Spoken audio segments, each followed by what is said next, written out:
It is the voice of Indiana County, WCCS, AM 1160, 101.1 FM, 745. He is Jim Klyap, longtime teacher, coach, athletic director, Purchase Line High School, today a substitute teacher at Penns Manor. You're a man of all trades here. Well, I try to keep moving.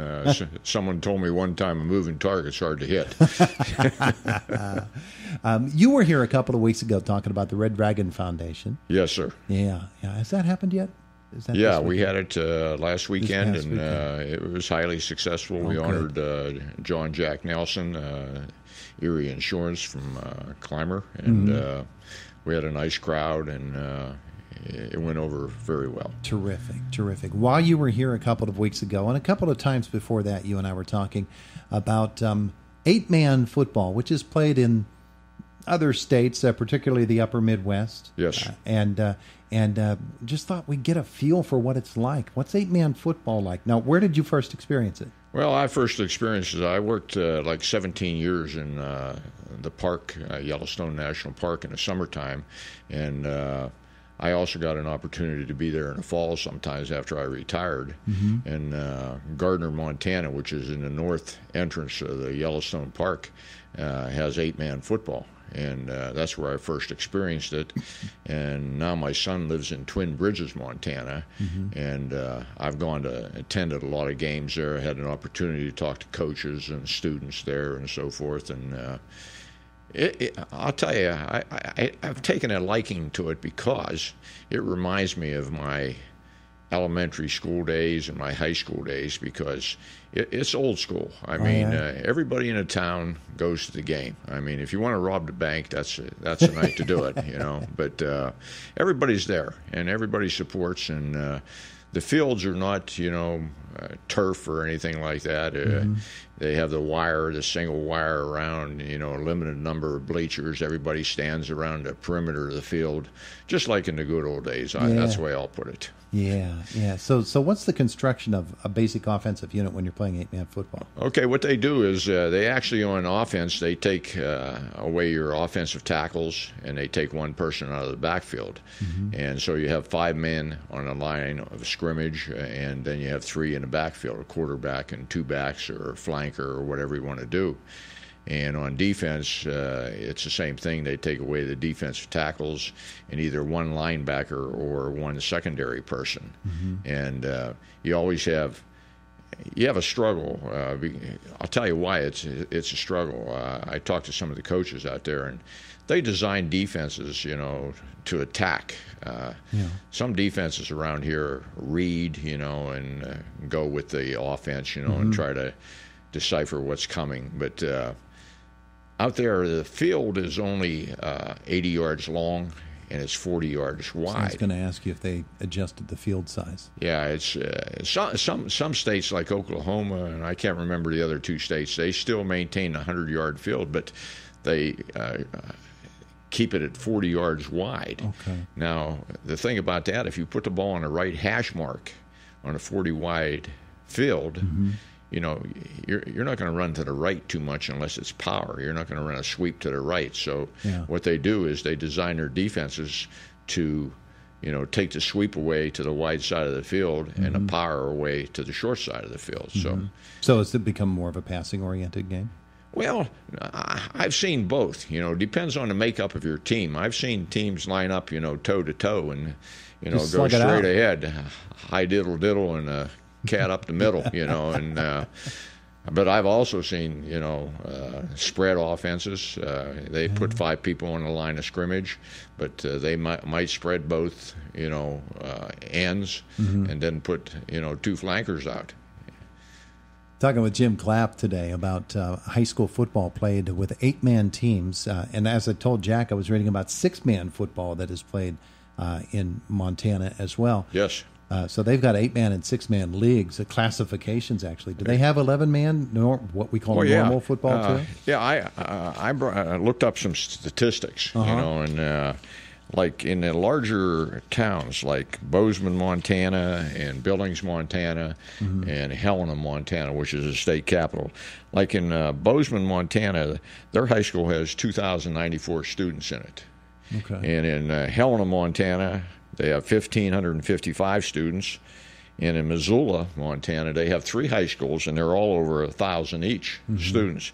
But in Twin Bridges, which I mentioned, it has 87 students. Yeah. That's, boys and girls. Wow. So, you're talking about graduating classes, in the 20.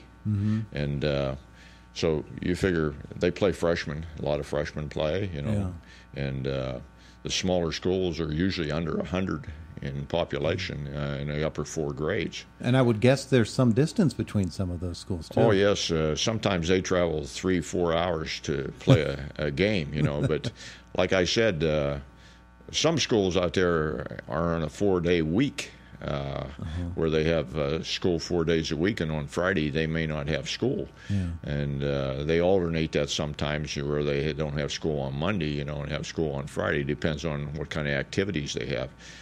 So with 8-man football and 6-man football, I'm assuming, and I think that would be a fairly safe assumption, that it's because of the small sizes of the schools, the smaller pools of players from which to choose. That's correct. And what it does, it gives the students an opportunity to participate. I think I read a statistic one time. There's, I think, 30,000 kids that participate across the United States in 8-man football, and out of those 30,000, there's also an additional 2,000 and some girls that participate in 8-man football also. Yeah. So, 11-man football, I think the statistic was like 1,057,000 or something like that. But 8-man football gives students an opportunity. I mean, I've seen great athletes, and a lot of the kids go on scholarships to bigger colleges. They may not play the position that they do, just as it happens, in 11-man football, but they may go on to a Division I school, and if they were a quarterback, they might end up being a defensive back or something like that.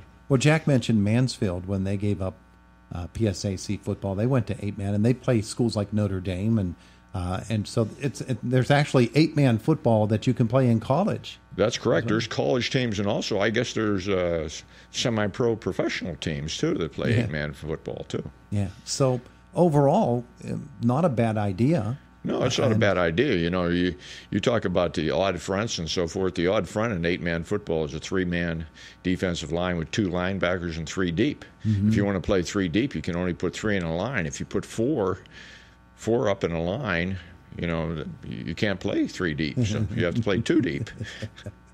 The possibilities are fascinating. But then when you bring it home here to Pennsylvania, you think, would 8-man football work here? I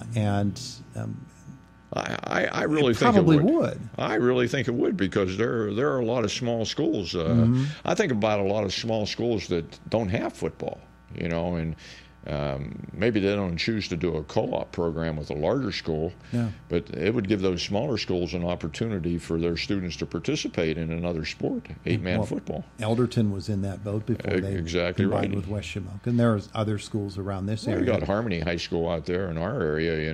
They don't have football, and they've co-opted with other schools. But the thing about 8-man football is the opportunity is there to participate in.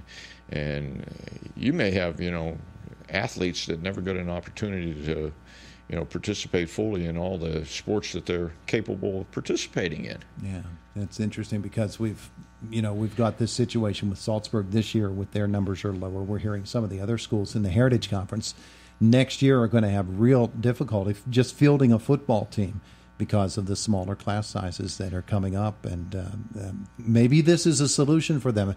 I know that you wouldn't be able to put it together over the course of 1 year, but it might be something that they should start discussing now and find out if that's feasible.